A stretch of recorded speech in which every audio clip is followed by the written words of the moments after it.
Com'è la vita lavorativa in Australia? Molti probabilmente sapranno che in Australia la vita costa di più, però lo stipendio è più alto. Quello che dico sempre è che se in Italia lo stipendio ti dà 1 e la vita costa 1, in Australia la vita costa 2, ma lo stipendio ti dà 3. Quindi a fine mese ti rimane di più e questo si converte in un più alto potere d'acquisto. È per questo che gli australiani hanno più soldi da spendere quando vanno all'estero. Detto ciò, oggi parliamo di come trovare un lavoro in Australia, per cui se anche tu vuoi avere più potere d'acquisto, rimani sintonizzato, questo è il video che fa per te.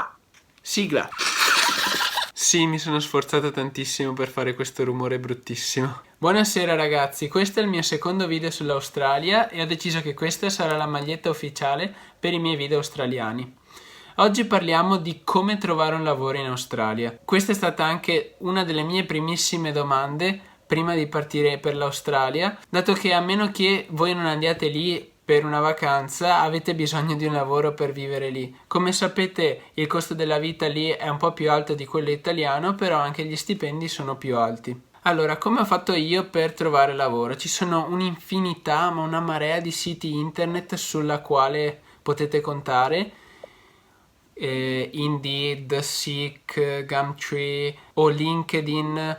Ce ne sono una marea, vi linko in descrizione i principali, poi andate voi a vederli. Io quelli che ho usato di più sono stati LinkedIn, Gumtree e Indeed. Poi volendo potete trovare anche moltissimi lavori attraverso il gruppo Facebook di italiani a Sydney, italiani in Australia, italiani a Melbourne o insomma ci sono una marea di gruppi Facebook per ogni singola città in Australia. Io ho usato italiani a Sydney ovviamente perché ho vissuto lì. Allora, come fare? Io sinceramente non vi consiglio di cercare lavoro dall'Italia per andare in Australia, a meno che non abbiate un conoscente, perché se avete un conoscente è la prima persona alla quale dovete mandare una mail.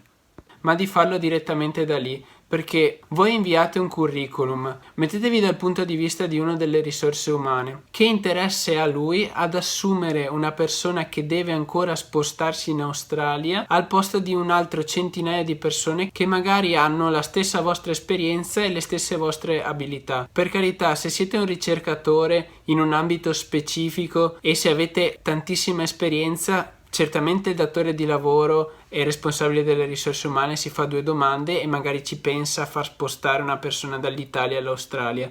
Però se state cercando lavoro dall'Italia, sbagliate. L'unica possibilità che avete è se avete conoscenti lì che riescono a darvi una mano, che riescono a trovarvi un lavoro occasionale, diciamo. Altrimenti quello che vi consiglio di fare è inviare parecchi curriculum 1 o 2 mesi prima di partire, in modo che se vi chiamano, se vogliono avere un colloquio con voi gli diciate ok, sì, ci vediamo a data XY e sanno che voi sarete lì. Comunque lì in Australia di lavoro ce n'è a valanghe, soprattutto nelle farm, in queste zone rurali dove ci sono coltivazioni e allevamenti infiniti, e lì potete andare sicuri e troverete lavoro. O altrimenti quello che ho fatto io per gli ultimi 2 mesi, i laburer. Attraverso Indeed, che è questo sito di ricerca lavoro, ci sono queste compagnie di construction, di costruzioni, che cercano continuamente lavoratori occasionali o agenzie che vi fanno firmare come laburer e che poi vi mandano in tutti i siti di altre aziende di costruzioni all'interno della città, ovviamente. Le 2 agenzie con le quali ho lavorato lì a Sydney si chiamano Greenstaff e Buildability. La cosa bella di queste 2 agenzie è che non ti richiedono alcun tipo di esperienza, però la cosa brutta è che sarai a fare il lavoratore all'interno di un sito di costruzioni e sarai l'ultima persona nella gerarchia, sarai praticamente lo schiavo, pagato bene perché la paga minima lì è $18,93, per cui, lo ripeto, $18,93 da luglio di quest'anno, appena guardato da poco, per cui se ti propongono qualcosa sotto i $18,93 sei al di fuori della legge e verrai pagato in nero, per cui non fare quel lavoro. Cerca di non farlo perché incorri in gravissimi rischi sia per te che per l'azienda, ma quello non sono affari tuoi, ma tu incorri in gravissimi rischi. Non lavorare in nero, perché prima di tutto non hai l'assicurazione, non paghi le tasse e ti rimandano a casa. E l'altra cosa bella di lavorare lì in Australia, che probabilmente c'è anche qui in Italia, però dato che non ho mai lavorato in Italia non posso saperlo, è che lì il sabato le prime 2 ore prendi 1,5 volte di quello che prendi. Per ipotesi, io prendo $20 all'ora. Il sabato le prime 2 ore prendo 30 e dalla terza ora in poi prendi 40, il doppio prendi. Mentre la domenica prendi sempre il doppio. Per cui paradossalmente se lavori il sabato e la domenica puoi stare a casa tutto il resto della settimana. Per cui se mi proponevano di lavorare sabato e la domenica, io dato che non avevo moltissime altre cose da fare o programmate, gli dicevo quasi quasi.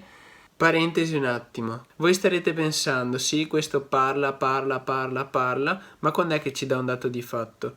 Allora, il mio primo stipendio era di $20 all'ora, mentre il secondo con Greenstaff prendevo $23 all'ora, mentre con Buildability prendevo $25 all'ora, che non è male se si considera quello che vi ho detto del sabato e della domenica. Con Buildability ho preso anche $50 all'ora perché lavoravo di sabato e di domenica.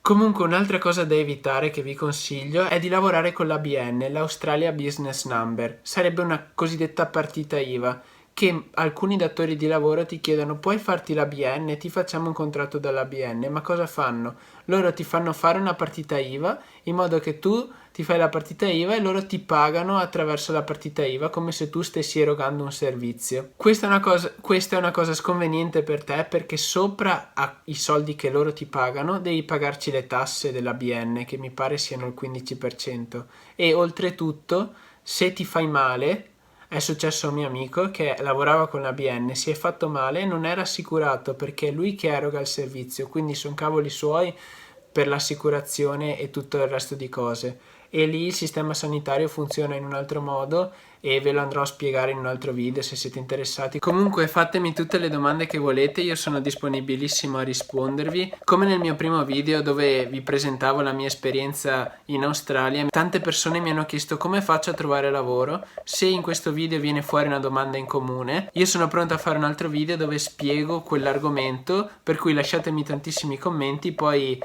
la domanda che viene fuori la maggior parte delle volte o che mi fate in altri modi, cercherò di trattarla in un altro video. Allora, per riassumere, in descrizione avete tutti i link dei siti con i quali potete trovare un lavoro. Poi, una volta che avete trovato gli annunci che più vi interessano e alla quale siete più portati, vi consiglio di inviare il curriculum soltanto prima di partire, per cui 1 o 2 mesi prima, non 6 mesi prima, perché altrimenti potreste essere obbligati a rifiutare un eventuale colloquio in loco. Poi un breve consiglio per il curriculum, che lì in Australia si chiama résumé, deve essere chiaro, conciso e adattato, e magari deve avere anche delle referenze possibilmente australiane. Ricorda che di media un résumé viene visionato soltanto per 10 secondi, quindi tu hai 10 secondi per attirare l'attenzione di una persona attraverso un pezzo di carta. Questo mi ha portato ad avere un lavoro con Epson per i primi 6 mesi, che poi ho dovuto lasciare a causa del mio visto. Volendo possiamo parlare di come si fa un résumé australiano al meglio e dei vari tipi di visto in alcuni prossimi video, se siete interessati. Poi l'ultimo consiglio che vi do è non arrendersi, non accettare subito i no. Una cosa che ho trovato utilissima per questo è la Gold Card, praticamente un pezzo di carta nella quale scriviamo tutti i nostri obiettivi e tutti i motivi sul perché stiamo facendo quello che stiamo facendo. Oltretutto bisogna scrivere le motivazioni, ciò che ci motiva a fare e a rischiare. Il tuo motivo deve spingere le tue azioni. Poi quella Gold Card ce la portiamo sempre in giro con noi nel portafoglio e ogni mattina mentre siamo in treno, mentre stiamo facendo colazione o mentre abbiamo un momento di pausa la prendiamo e la leggiamo. Questo ci spinge a dare il massimo di noi ogni giorno. Se un datore di lavoro non ci risponde, non considera nemmeno la nostra email, andiamo dentro la sua azienda, dentro il suo ufficio o davanti a casa sua, magari davanti a casa sua no, però glielo portiamo in mano questo résumé e glielo facciamo leggere e vogliamo che lui lo legga di fronte a noi. Di sicuro quel qualcuno sarà pronto ad assumervi all'interno della sua azienda se vede che siete insistenti, se vede che volete quel posto, se vede che volete lavorare con lui o all'interno della sua azienda. Per oggi ho finito, se avete qualsiasi domanda ve l'ho già detto, lasciatemi un commento. Se siete interessati all'educazione personale, agli investimenti e all'Australia, iscrivetevi al mio canale. Se il video vi è piaciuto e vi è stato utile lasciatevi un mi piace. Ci vediamo alla prossima avventura.